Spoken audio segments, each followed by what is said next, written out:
Welcome back to In the Spotlight. And you heard in the last segment the case of Jeanne Hedgepeth, which got national attention on the Laura Ingraham show. And with us now on this segment is her lawyer, who you also saw in that segment, Christine Svenson. She's a lawyer up in the Palatine area. Mm-hmm. She's also a Palatine Township trustee. Yep. She's a friend of both Kathleen and I, and we are thrilled that she is representing Jeanne Hedgepeth in this matter. So, Christine, welcome to the show. Thank you for coming on, and tell us a little bit about what's going on in this case. Well, thanks, ladies. It's great to be here. So, yes, as you know, we just filed our lawsuit and have served most of the defendants. We anticipate them, retaining counsel, of course, and filing an appropriate, pleading. So I will caution your listeners because this litigation is going to take a long time. Mm-hmm. There's just no doubt about it. And we're prepared for that. There isn't. And I understand that Judicial Watch is partnering with you. That's right. I am their local counsel, but Judicial Watch has an active interest and will be, participating in the litigation along with me as one of their top attorneys is licensed in, in the Northern District of Illinois. And we talked all good. Oh, great. We talked about it in the second segment, but let's be clear to hear straight from you. There are two lawsuits. One's a defamation against that school board member, Tim McGowan, which really his outrage or his outburst, which was inappropriate and completely unverified, declaring her a racist and making racist comments, which is what is part of the defamation lawsuit, is what led to her firing as a teacher. Is that correct? Well, to be honest, it's hard to really make those statements at this point for me right now. And I'm not handling the defamation lawsuit, so I don't want to comment on the defamation lawsuit. I see. So so Jeanne Hedgepeth though has two different lawsuits that she has filed. Correct. One for defamation, and then one for her actually being fired as a teacher for no cause, or what appears to be no cause. That's right. Okay, terrific, great. Now, so what are the next steps? I mean, you said this is going to take a long time. I mean, she's got her entire teaching career that has been put on hold because of this. Is she attempting to get hired in another district? Or is she just working through this matter that could literally take years? Right. So I don't really want to tell you about what I think the defense is going to do and, give it away. But, they'll do their court maneuverings. And Jeannie's actively seeking gainful employment. I mean, she may have secured gainful employment, but it's not with a school district. She's had some substitute teaching gigs here and there, I believe. Mm-hmm. I believe that's right. But no, she would love to return full time to teaching because that's her passion. That's what she's done her whole life. As you probably know, she was all set to teach with her daughter, her only child, in the school. Her daughter was, I believe, starting to be a freshman at the school, and so she'd been looking forward to that her entire career. Teaching while her daughter was at the same school, and we hope that will come to fruition at some point. I certainly hope so. I mean, there's, and I don't think most people know it, but it's not easy for a public school teacher to just switch from one school district to another district because it impacts all your accumulated pension that has been, you would think is in the same system, but yet you cannot easily switch out of one school district to another and have the same sort of pension benefit at the end of that lifetime. I mean, she's well into her vested time. And this is a huge financial issue for her and her future. Oh, that's exactly right. You just stated it. I couldn't have stated it any better myself.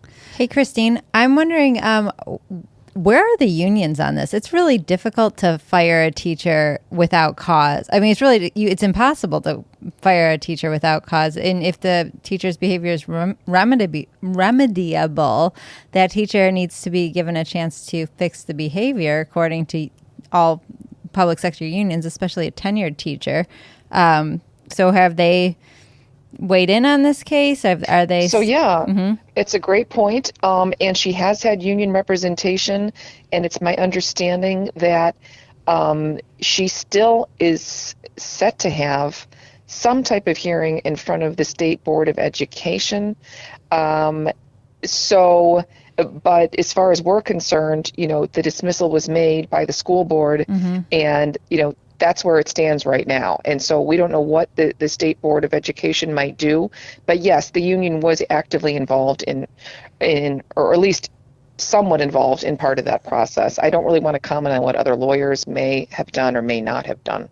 Sure. So it seems to us, and maybe you want to take off your lawyer hat. Probably you can't take off your lawyer hat. So if you can't respond, I do understand. But it appears to us that, this is very much a targeted against a conservative teacher, whereas there are numerous examples of teachers, like flying off to Venezuela and endorsing Marxism, essentially, and yet nothing happens to them. That's right. No, that is the larger point. I mean, I do happen to be a conservative, but to be honest, I mean, this case should terrify conservatives and liberals alike.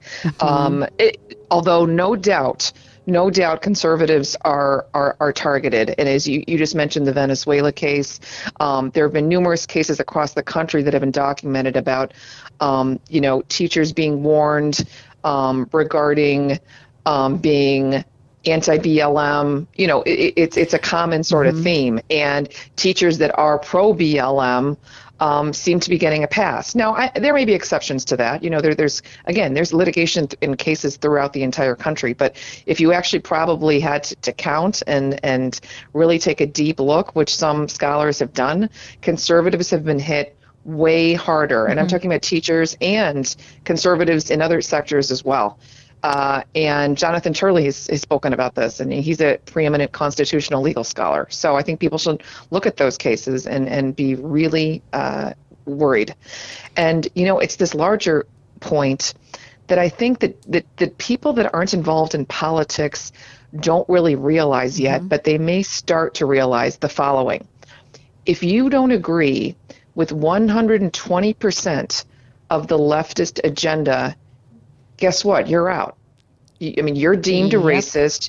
You're deemed, basically you should be expelled from, everyday society. And I don't understand why people that are, middle of the road or even center left are okay with that. I mean, no one should be okay with that, but even people that are on that side, because guess what? It's going to happen to them soon too.